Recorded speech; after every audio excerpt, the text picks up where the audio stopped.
Welcome to Talkin Tigers. I'm Rachel Whittaker. LSU football scrimmages for the second time on Saturday at Tiger Stadium. And joining me with an outlook now is LSU beat writer Jim Kleinpeter. Hey, Jim. Hi, Rachel.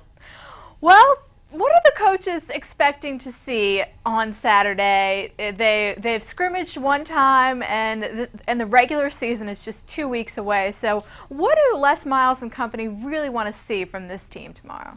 I think the one thing they want to see is improvement from the first scrimmage. Scrimmages are sort of like games, naturally. I mean, everybody knows that.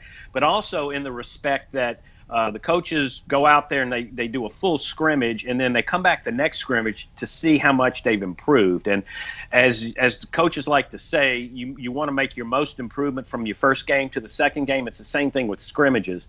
You want to make a lot of improvement in the way you play, because it's the first time it's like your first major exam in school, and then when you take your second one, you see how much you've learned.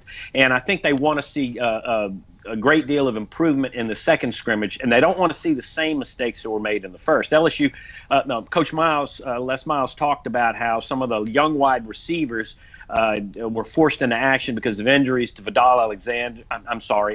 Traven Durrell and Trey Quinn, and they had a lot of pre-snap penalties because they weren't lining up right. Well, that's the kind of things he wants to see them get better at. They didn't have a lot of turnovers, but they did have some drop passes. So I guess what they would want to see is better concentration, and that leads to fewer penalties, and fewer drop passes. Exactly right. Of Vidal Alexander, he'll be playing at right tackle this season, and Gerald Hawkins moving to the left side, where of course Lyle Collins was. So you and I were talking, every starting spot on the offensive line has a different face this season. So how do you expect that to impact the way the Tigers offense goes?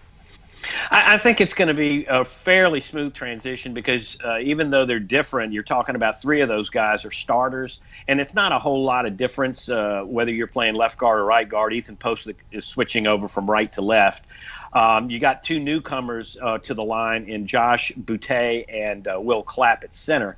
So, but with Hawkins and Alexander at the tackles, I think LSU's in pretty good shape, because you want your best offensive linemen at tackles. You need guys that can really move, that are very athletic, and it's hard to find big athletic guys. Vidal Alexander really had to drop about 20-25 pounds to be able to move out to right tackle, because he's going to have to take on speed rushers, and it's a different deal blocking, pass blocking when you're a guard as to when you're a tackle. So I really like LSU's setup this year. They got a good offensive line, three starters back, and that's the most important thing. And they're going to run the ball, and they're going to be physical. So it sets up well for the offense.